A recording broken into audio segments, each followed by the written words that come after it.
गोथार थानसालिफोराव जों राजखान्थिनि बाथ्राफोरखौ सावराया। हाग्रामा महिलारि बिथाङा राव धोरोम हारिमु आसार खान्थिखौनो जेबो मिन्थियामोन, जायनि जाहोनाव गुलाय गुजाय थासारिया फैदोंमोन। जिस्नि बोसोराव हाग्रामा महिलारिया साननि मोनानि रंजानाय लानायजोंनो समखौ बारहोहरबाय।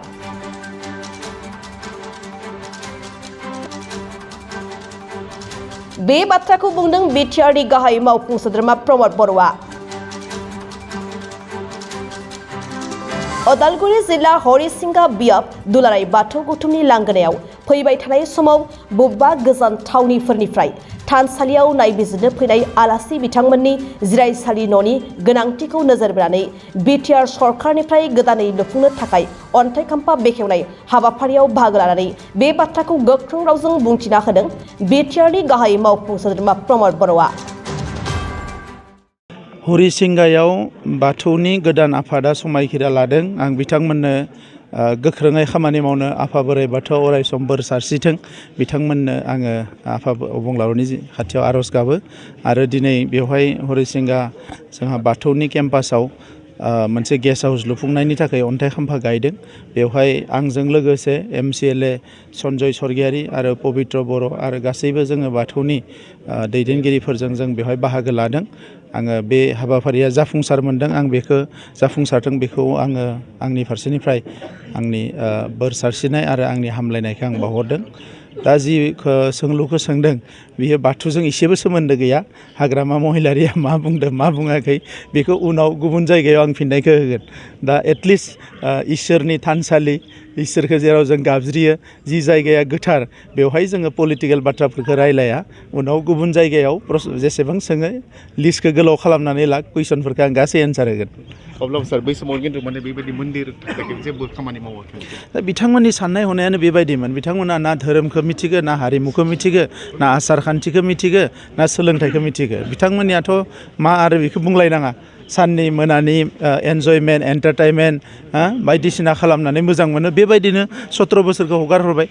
दा दिनै थानसालि लुदों। ब्रह्मआबो बाथौआ जेरै 50,000 आर'ज गाबदों, ब्रह्मफ्राबो दिनै अर्गेनाइज जादों। जा हारियाव बयबो अर्गेनाइज जादों गोख्रोङै। दा बेबायदि थासारिखौनो जों लुबैदोंमोन। बड'फा उपेन्द्रनाथ ब्रह्मआ गेरेमसा हारि दानायनि बाथ्रा बुंदोंमोन। गेरेमसा हारि होननाय लोगो लोगोनो सोलोंथाइ, रांखान्थि, आसार खान्थि, हारिमु, धोरोम जेरावबो जों दावगालांनांगोन। दा बेखौसो जों हास्थायदों। जों दिनै राजखान्थि खालामदों। जोंनि थांखिया मा? राजखान्थि खालामनाय माने जोङो मा खालामनो फैदों? राजखान्थि खालामनाय माने समाज सिबिनो फैदों। बर' माहारिया बुहुमनि मादाव मोनसे गोजामसिन माहारि।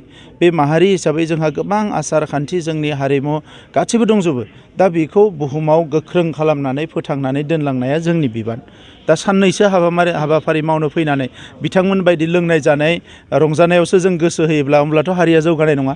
दा दिनै लाइमोनफोरा फरायनायाव गोसो होदों। APSCआव जोङो बोसोरसेयावनो 40 जन गाहाम मोनदों बर' फरायसाफ्रा। बे थासारिखौनो जों नेनानै दङमोन। आरो जोङो बै समा फैब्ला गोजोननाय मोनगोन जिखालि आसामाव APSCनि रिजाल्ट होयोबा 50% बांसिना बसुमतारी, बर', नार्जारी, खाख्लारिया थागोन।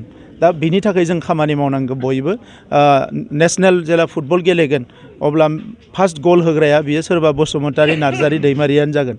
मिथिबायना? हारिमुआव बलिउड जा माने जेसेबां जि माने हारिमुनि बाथ्रा जा बेवहाय जाहाथे सोरबा बर', बसुमतारी, नार्जारियानो थायो। जों बेखौसो लुबैगोन।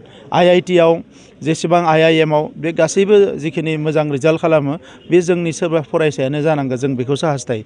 गतिके बिथांमोननि बायदि संख्रि बानलुनि नांलायनायनि राजखान्थिखौ खालामनो आं फैयाखै। आंहा बेबायदि थांखिबो गैया। जि साननैसो खामानि मावनो फैदों, हर सान खामानि मावगोन, रायजोफोरनि थाखाय मावगोन। थानसालियाबो मोजां जानांगोन, गामियाबो मोजां जानांगोन। जौ जुवा बायदिसिना फेग्रा मुवा एबा बायदिसिना जेंनानिफ्राय हारिया उदां जानांगोन।